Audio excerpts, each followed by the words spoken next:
And finally tonight on The Ed Show, our coverage of the Republican assault on American workers continues. Now, we have been on this story for the last 3 days. Tomorrow, I will be covering it from Wisconsin.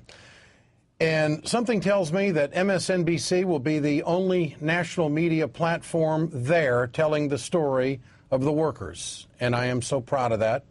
Until today, the networks and cable news channels have largely ignored the thousands of protesters in Madison. CNN finally put a camera on the protesters today. Fox ignored the story until last night when they gave the governor of Wisconsin a 5-minute infomercial.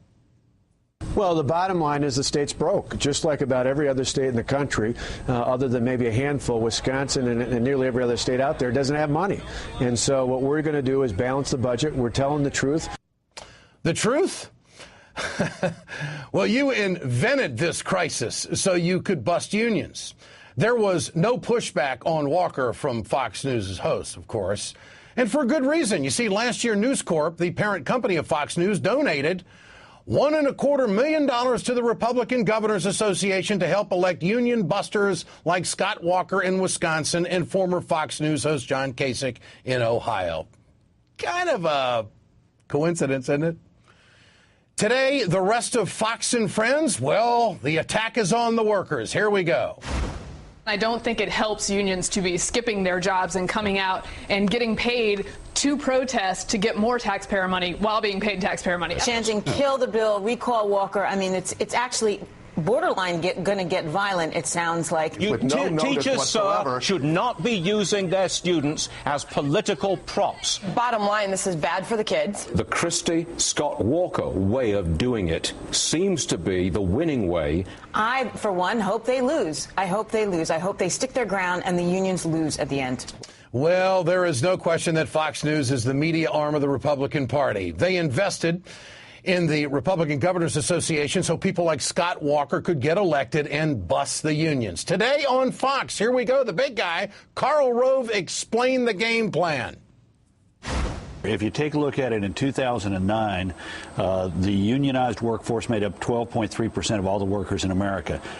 In 2010, it had dropped to 11.9% of the workforce. They lost 612,000 union members in 2010 alone. Now, think about it. Every one of those 602,000 people had literally perhaps several $100s worth of union dues going into the political coffers of their union to spend on politics. So, yeah, you keep having a couple 100,000 people each year. For 500,000 people leave the labor union movement every year, and pretty soon you start having crimp in the political budgets of these unions. It has a direct effect on the presidential race. A direct effect on the presidential race is what he said. That is the game plan. You know, that might be the most honest thing that Karl Rove has ever said. Joining me now is Sirius XM radio talk show host Joe Madison. Joe, welcome tonight. Thank you. Is Karl Rove, as he just laid it out, is he wrong? What do you think? No, you hit it. That's the game plan. Absolutely right. Look, Ed, I'm glad you're there tomorrow, and I'm solution oriented. Look, I'm calling on the NAACP, the black trade unionists. Look, this is reminiscent of Martin Luther King and the reason he went to Memphis, Tennessee.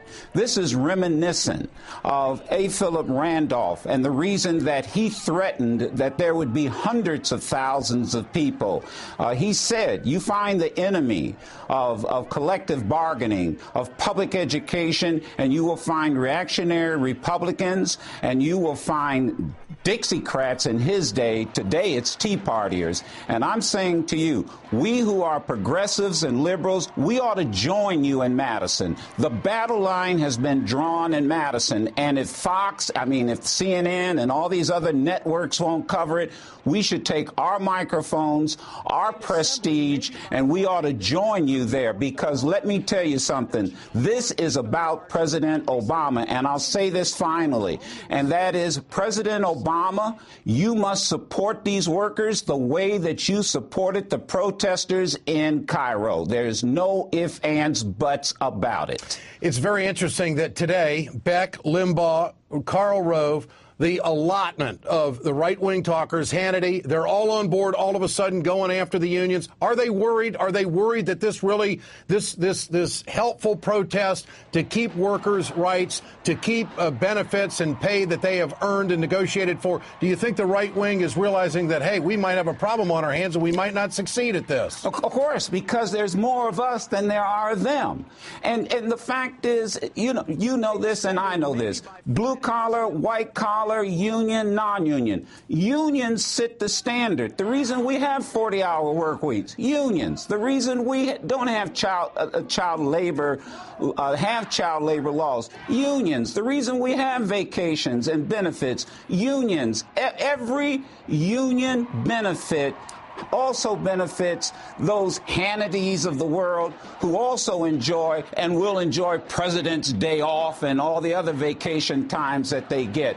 I'm saying to you, just like they've come together, we need to come together, Ed, with you, myself, and others, and make our voice as collective as theirs. I think it should be profoundly pointed out that when 50 Tea Partiers lined up along the Potomac River, some of them carrying a sidearm. No, I remember that. Every network on the face of the earth was covering the Tea Partiers. It seems to be that there's almost a media suppression here, except for some shows here on MSNBC, and I want to thank Rachel for her coverage tonight. It's almost like they're ignoring it, Joe. It's almost like they're ignoring it. They are. Look, there were 10,000 people at the so-called CPAC conference. It was wall-to-wall news coverage. Yep. Remember, only 1/3 of them voted in the straw vote. And the next thing I know, Ron Paul's on every network. He only got 1/3 of the votes that were there at the thing. Joe, you got 30,000 people showed up, and I bet you before it's over, there'll be 100,000. I hope so. Joe, thanks for getting in on the fight, and thanks for calling out the Democrats. We need to have some leadership to support these workers, no doubt about it.